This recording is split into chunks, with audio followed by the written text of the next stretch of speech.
Yehova Svaot Elohim, Kadosh, Kadosh, Kadosh. Please fill me and lead me and cover me and stir me with your Ruach HaKodesh, that I may speak your written words with boldness to those who listen. I ask all these things in Yeshua HaMashiach's name. Amen. We'll start with the Shema. Listen and obey. Children of Yehovah, pay careful attention and respond. Yehovah is our power and authority. Yehovah works in unity with himself, and you shall act upon your love to Yehovah with your power and authority, with your thoughts and mind, with your entire body, and with all the muchness that you have. Yod, Hey, Vav, Hey. Hand, behold, nail, behold. 1 Kings chapter 5. Shlomo ruled over all the kingdoms from the Euphrates River through the land of the Plishtim to the border of Egypt. They paid tribute and served Shlomo as long as he lived.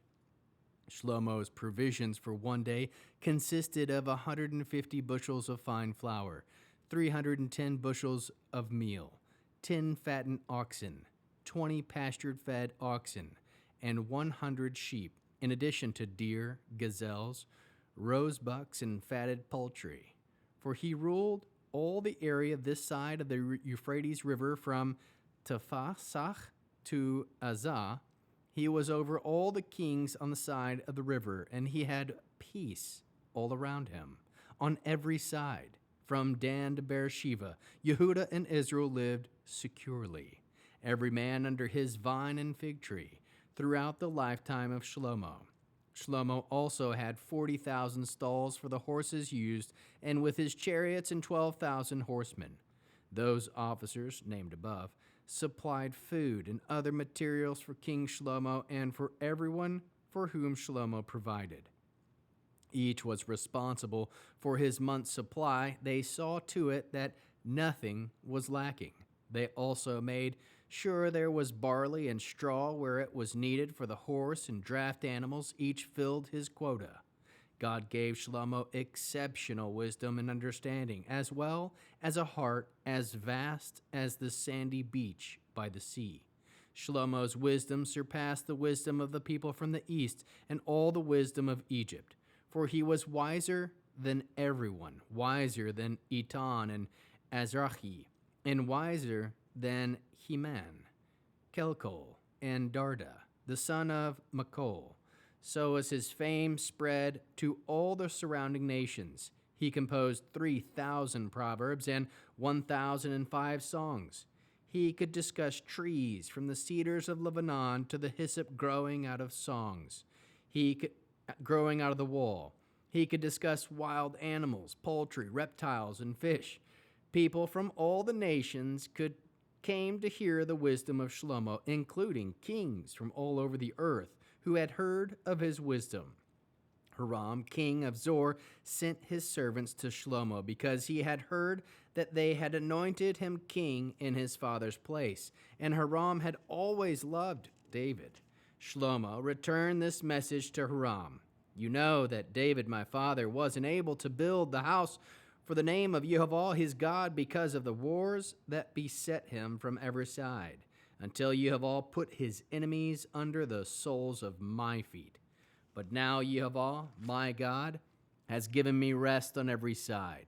There is neither adversary nor calamity. So now I intend to build a house for the name of Yehovah my God, in keeping with what Yehovah said to David my father. Your son, whom I will put on your throne in your place, will be the one to build the house for my name. Therefore, order your people to cut down cedar trees from Lebanon for me. My servants will be with your servants, and I will pay your servants according to everything you say. For you know that we have no one among us as skilled in felling trees as the Zidamim. When Hiram heard Shlomo's message, he was very happy and said, Blessed be Yehovah today, who has given David a wise son to rule this great people.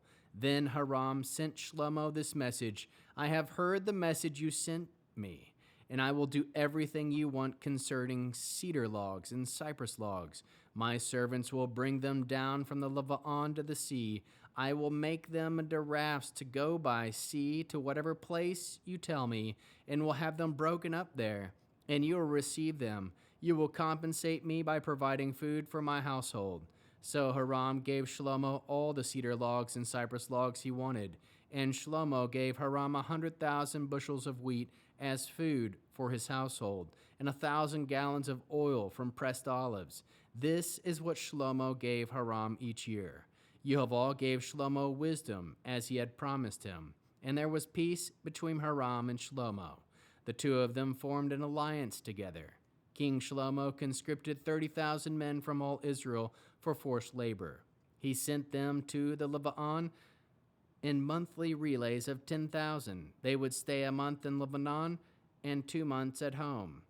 Adoniram was in charge of the forced labor. Shlomo had 70,000 men to carry loads and another 80,000 stonecutters in the hills, besides Shlomo's 3,300 supervisors who were in charge of the people doing the work.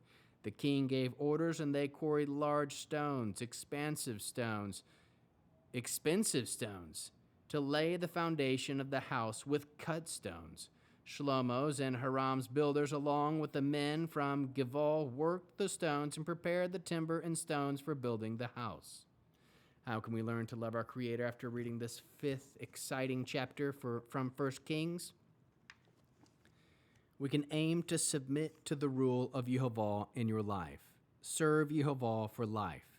Seek peace everywhere you go. Produce spiritual fruit pleasing to Yehova. Aim to provide for your family. Aim to be responsible. Ask Yehova for exceptional wisdom and understanding. Aim for a heart like David and Solomon. Use wisdom to point others to Yehova. Aim to live obediently, knowing the name of Yehova dwells inside of you. Trust that rest comes from Yehova. Aim to be a wise son or daughter. Aim for unity with all the children of Yehova. How can we love others as Yeshua loves us? We can encourage others to produce spiritual fruit pleasing to Yehova. Bear one another's burdens. We can aim for unity with all the children of Yehova. Produce spiritual fruit, love, joy, peace, patience, kindness, goodness, faithfulness, humility, and self-control. We'll end with the Aaronic blessing using the name. Yehovah will kneel before you presenting gifts, and he will guard you with a hedge of protection. Yehovah will illuminate the wholeness of his being toward you, bringing order, and he will provide you with love, sustenance, and friendship. Yehovah will lift up the wholeness of his being and look upon you and will set in place all you need to be whole and complete.